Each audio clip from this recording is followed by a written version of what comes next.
Hey, somebody needs to make the dressing. You have? Excellent.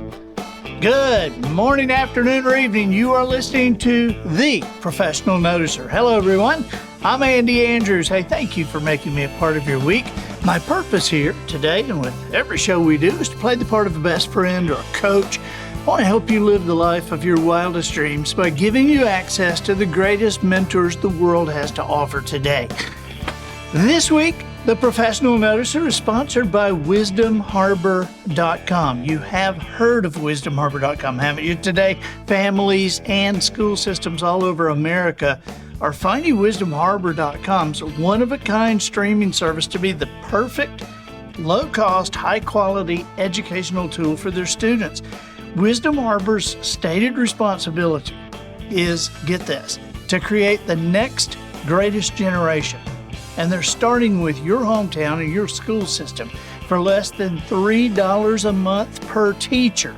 Classrooms have access to original content only found on wisdomharbor.com that teaches, entertains, and builds character in young people while creating conversations between young people and adults in their community. Utilizing video, audio, and the written word, content is delivered in small bites by Grammy winners, CEOs, comedians, chefs, best-selling authors, Hall of Fame speakers. There are even guitar lessons from an award-winning songwriter. Check it out today and join your friends and neighbors who are already a part of wisdomharbor.com. And isn't it time your schools got involved? Wisdomharbor.com, creating America's next greatest generation, starting with your family and your hometown. All right, observations and answers. That's what we do here on The Professional Noticer. And today, I hope will not be an exception because I'm the one giving the observations, and I hope we'll stumble on a couple of answers. 21 years ago, a few months back, 21 years ago, I published a book called The Traveler's Gift. And that book went on to do amazing things. It's still selling in hardback. 40 different languages it's been translated into. And people all over the world love this book. But when I look back over it, there is to me, it's a glaring error. Maybe this is the way it was supposed to be written, but number 5, when David Ponder visits Anne Frank, and as he has traveled through time and has ended up in the annex at this particular time, there's and if you're new to The Traveler's Gift or new to me, you'll quickly get this is a travel through time that a man in trouble makes, and he gets to be with several historical figures who are also going through a crazy time in their life. And the fifth one, the fifth visit he does is Anne Frank in the annex. And so each of these 7 historical figures give this man, whose name is David Ponder, they give this man a different decision that if he puts it in his life, things would change. And that decision is like a page and a half of writing about this one thing that can be distilled into one. And so number 5 with Anne Frank told him, the distilled version of it is, today I will choose to be happy. And I suppose that's the way it was supposed to be written, because that was the way that it was written. But somewhere along the line, I've kind of shifted into thinking that was not a great goal. That was not a great responsibility to put into Anne Frank's mouth, because I don't know that you can choose to be happy. I don't know that like 1 minute, you go, well, today, just a minute ago, I chose to be happy, and now I really am. I mean, that sounds kind of creepy. But I know that you can choose gratefulness, and that when you choose to be grateful, the feeling you have is akin to happiness. And so maybe I should have worded that differently, and maybe it makes more sense to the everyday person the way it is now. Maybe, and throughout the entire chapter, we talk about gratefulness. Even in the decision that she hands him after today, I will choose to be happy. She tells him how to be happy, and it's being grateful. So I'm talking myself back into happy, I suppose. But I know you're going to be happy on this Thanksgiving. I think Thanksgiving is my favorite because Christmas has come to seem to me more like a deadline than a holiday, and Thanksgiving just kind of happens. That we cook a lot, but there's a lot of hanging around and going over somebody's house or waiting for somebody to come over to our house, and Thanksgiving is very special to me because of that. But I think it's also because with people being purposefully grateful, right? I mean, it's one day where some family may say, okay, before we say the blessing, we're going to go around the table and everybody's going to say one thing they're thankful for this year, or one thing they're thankful for today, and so people are being purposefully grateful. And if the result of that gratefulness is a state of happiness, then Thanksgiving might be our happiest holiday. I think like I said, I don't know that somebody can choose to be happy and just turn it on and really be happy. But I do know that somebody can choose to be grateful. I do know you can choose to be grateful. I do know that you can sit down at a table and write down 50 things you have to be thankful for. And when you get up from the table, you'll feel differently. That's called comparative analysis, is what it is, really. I mean, we've all heard, you sit right down there and count your blessings. But I think that when we purposefully consider the things that we truly have to be thankful for in a deep way, in a bottom of the pool kind of concept, that when we think about that, it creates something that can only be akin to happiness. I mean, when we dig deep, and I'll give you just an example of going from maybe anger, frustration, to gratefulness and happiness with a thought. Okay, here's my story. I was in Orlando, and I was speaking at one of the Disney hotels. And don't get me started on Disney and their, shall we say, greed. But don't get me started on Disney. But I was staying in one of the Disney hotels, and when I got in the room, it was hot. Because the convention I was speaking at was at a Disney hotel. I'm staying in a Disney hotel, and I go in the room, and it's hot. I mean, it's like 82, 83, and I'm like, oh my gosh, they didn't turn the air conditioning on, and so I get it going, and it finally cools down in there. So then I go out, gonna get something to eat. I come back in, and the room's like 82, 83 again.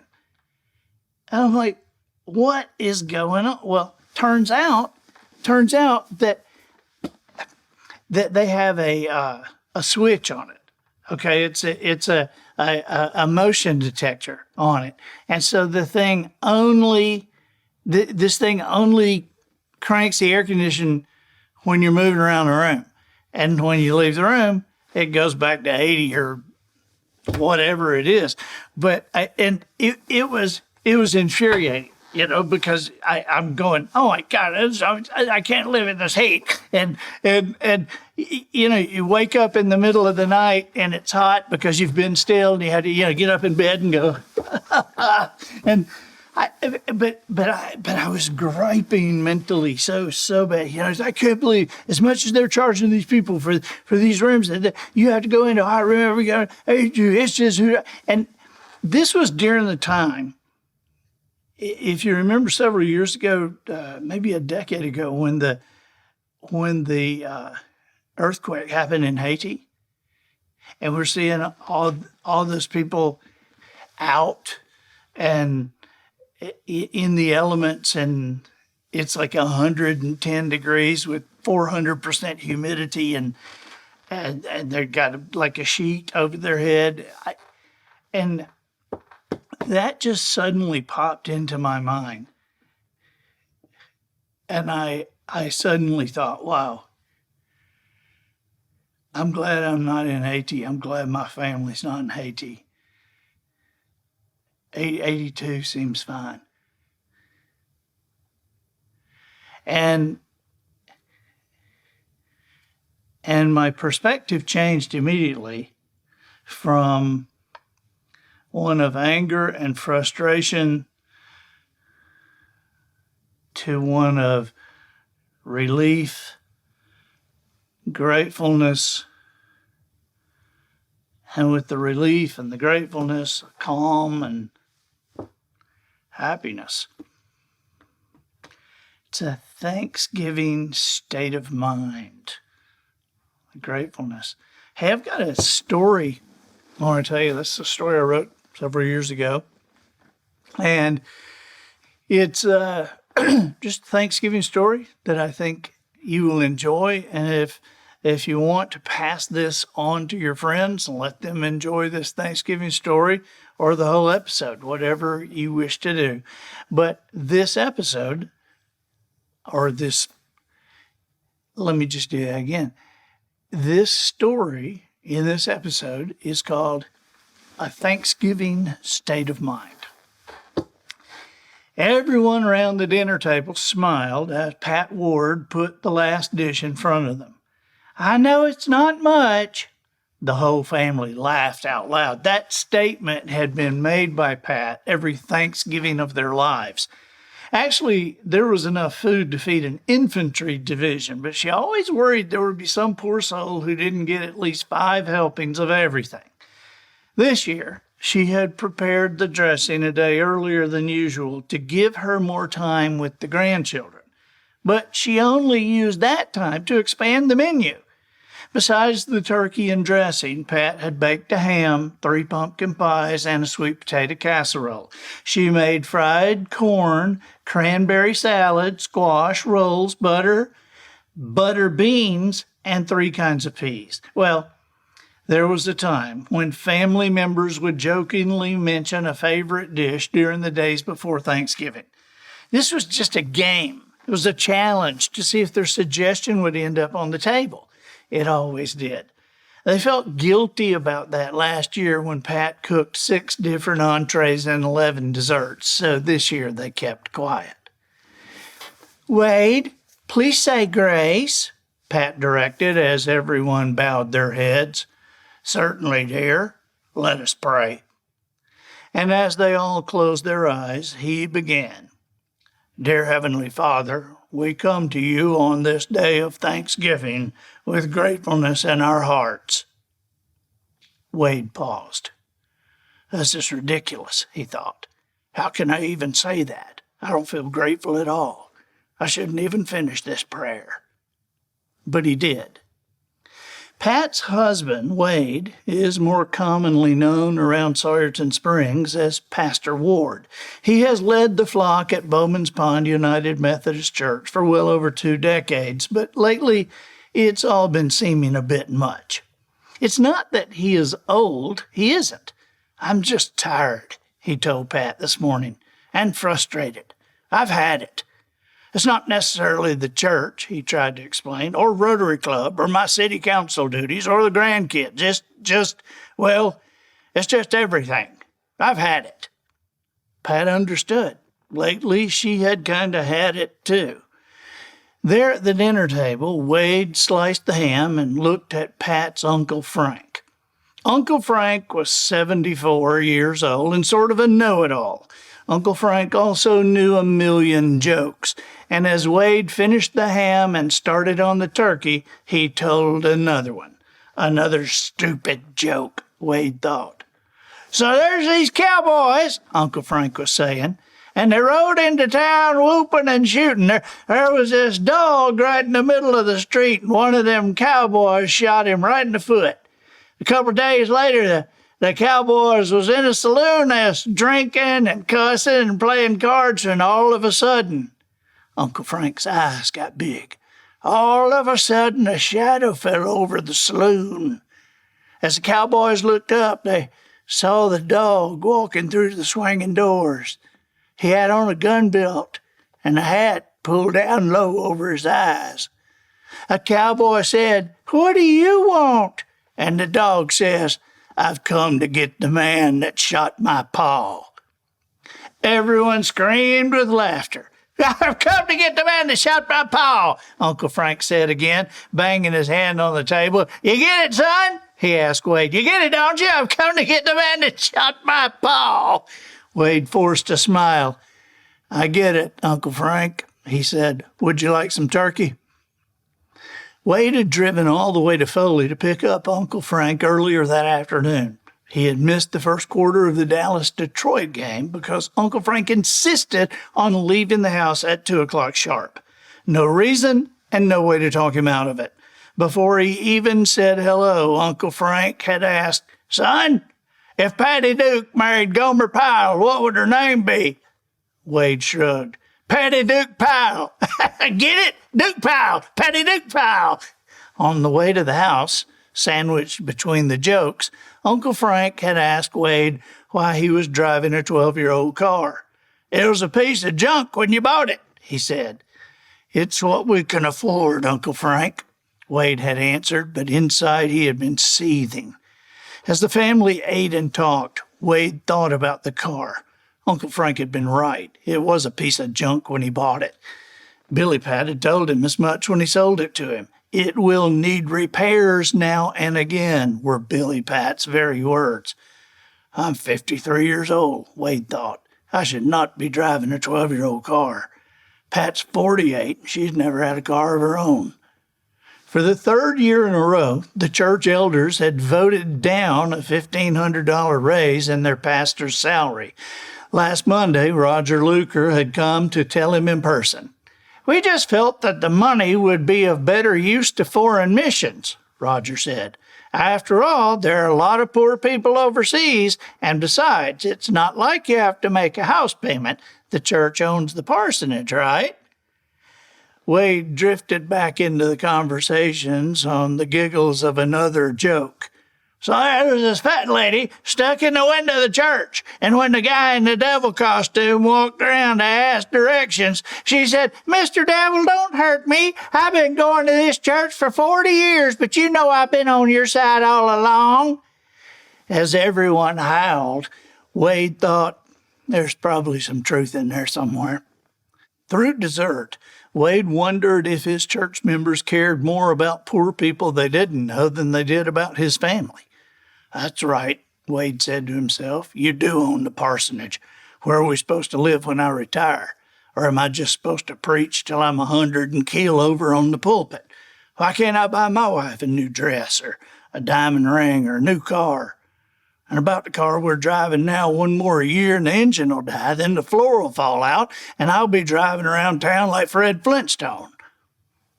After dinner, the family helped clean up while Wade tried to herd Uncle Frank into the car. "If I could get him out of here," Wade said to Pat, "then I'll have something to be thankful for." Uncle Frank's jokes were becoming a blur, and Wade easily tuned them out as he drove. The kids were on his mind. They were always after him to do something.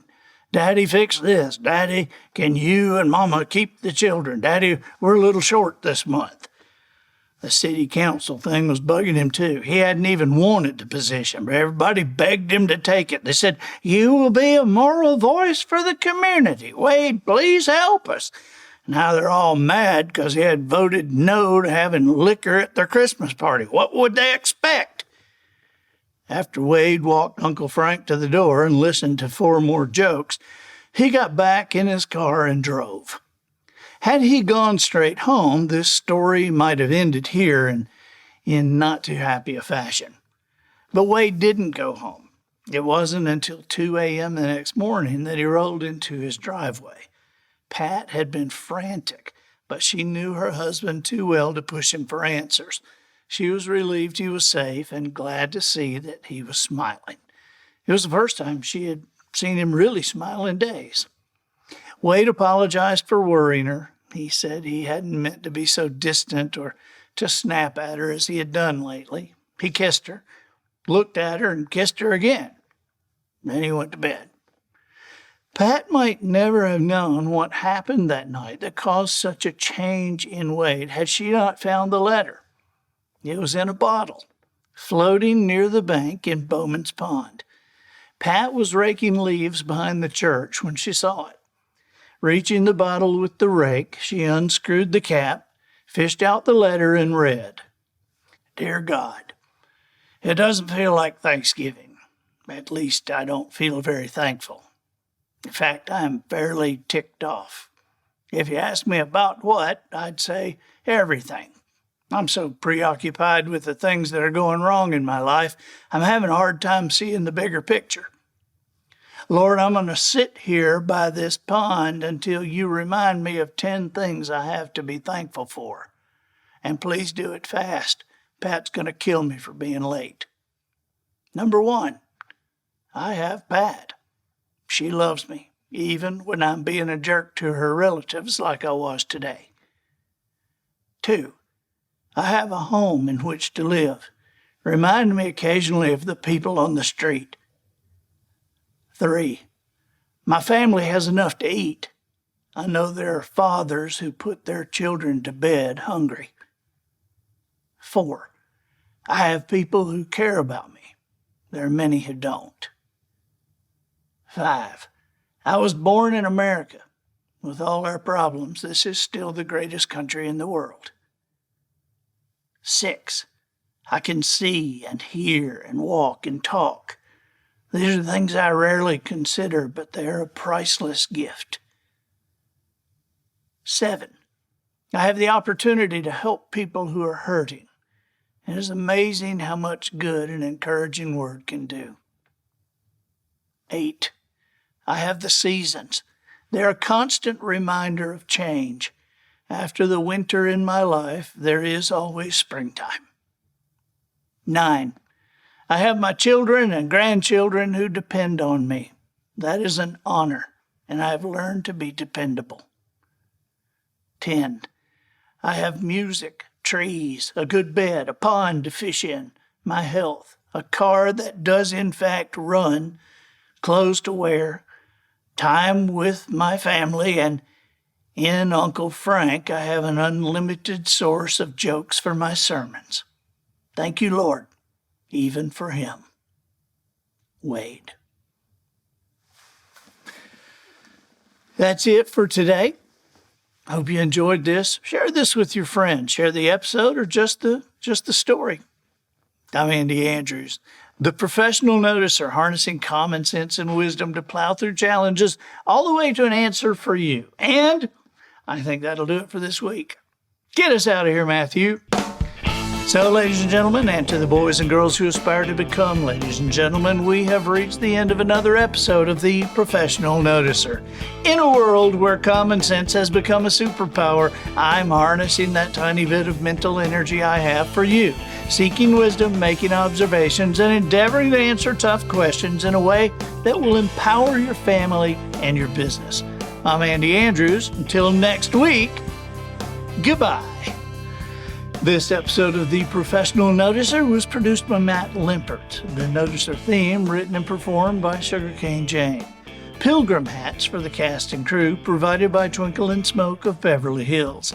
Additional financial consideration provided by the quirky and innovative world of ThanksgivingTechTreasures.com, where the spirit of Thanksgiving meets the wonders of technology. Are you ready? Well, fasten your apron strings because ThanksgivingTechTreasures.com is here to electrify your holiday feast. Introducing the Turkey View glasses. Ever curious about Thanksgiving and the Thanksgiving celebration from a turkey's perspective? These high-tech spectacles offer a fun and unique virtual reality experience. They're great for entertaining kids or providing a hilarious escape from all the noise while the kids hide. Check out our Pilgrim Projection Pod, a compact device that projects holographic images of pilgrims and Native Americans. Engage in virtual conversations, learn about history, or just enjoy their amusing reactions to today's Thanksgiving customs. But wait, there's more. Don't miss the cornucopia popcorn maker. This is not your ordinary cornucopia. Watch and delight as it overflows with freshly popped popcorn. Perfect as an edible decoration. All these fun and innovative gadgets await you at ThanksgivingTechTreasures.com, where we're dedicated to infusing your Thanksgiving with a dash of technology.